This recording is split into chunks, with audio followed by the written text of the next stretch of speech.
வணக்கம் நண்பர்களே. இன்றைக்கு என்னுடைய சமையல் அறையில் சுவையான ஆரோக்கியமான அக்கி ரொட்டி எப்படி செய்கிறதுன்னு செய்து காட்டுறேன். வாங்க பார்க்கலாம். ஒரு பாத்திரத்தில் 1 கப்பு கேழ்வரகு மாவு, 1/2 கப்பு அரிசி மாவு எடுத்துக்கோங்க. 1 கப்பு சாதம். இது மீந்து போன சாதம் தான். இதை நல்லா அந்த கப்பில் நல்லா அமுக்கி வச்சு எடுத்துக்கோங்க. அந்த அளவுக்கு குவான்டிட்டி அதை சேர்த்துக்கோங்க.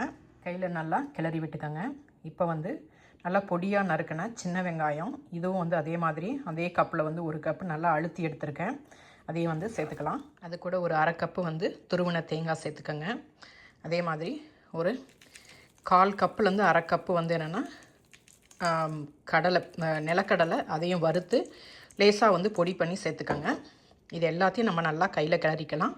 தேவையான அளவு உப்பு சேர்த்துக்கலாம். இப்போ நல்லா சூடான தண்ணியை சேர்த்து நம்ம அடமாவு நம்ம கையில் தட்டினா எவ்வளவு கன்சிஸ்டன்சி இருக்கணுமோ அந்த கன்சிஸ்டன்சி அளவுக்கு தண்ணி சேர்த்துக்கலாம். இப்போ நல்லா கிளறி வச்சுக்கலாம். காரத்துக்கு நல்லா பொடியாக நறுக்குனா இல்லைனா நசுக்குன பச்சை மிளகா சேர்த்துக்கலாம். நான் 1 கப்பு தான் தண்ணி சேர்த்துருக்குறேன். நான் பிசைஞ்சு வச்சுருக்கிறேன். திரும்ப தட்டுறப்ப சரியாக வரல அப்படின்னா தண்ணி கொஞ்சம் சேர்த்துக்கலாம். நிறைய தண்ணி சேர்த்துட்டோம் அப்படின்னா அப்புறம் தட்ட முடியாது.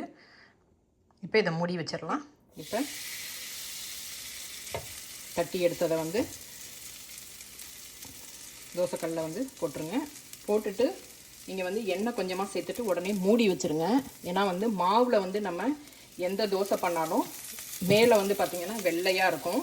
அது வராமல் இருக்கணும் அப்படின்னீங்கன்னா நீங்கள் மூடி வச்சு கொஞ்சம் நேரம் வேக விட்டுட்டு அப்புறம் நம்ம திருப்பி விட்டுக்கலாம். மூடியை எடுத்துட்டு நம்ம திருப்பி விட்டுக்கலாம்.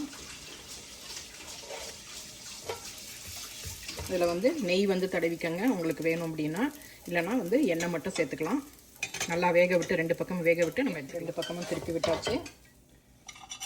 சுவையான அக்கி ரொட்டி தயாராகிருச்சு. வெறும் அரிசி மாவு மட்டும் இல்லாமல் ராகி மாவும் சேர்க்கறதுனால நமக்கு ஹெல்த்தியாக இருக்கும். உங்களுக்கு இந்த ரெசிபி பிடிச்சிருந்ததுன்னா லைக் பண்ணுங்கள், ஷேர் பண்ணுங்கள், சப்ஸ்கிரைப் பண்ணுங்கள். என்ஜாய். தேங்க்ஸ் ஃபார் வாட்சிங். இது நம்ம வெறுமனே சாப்பிடலாம்.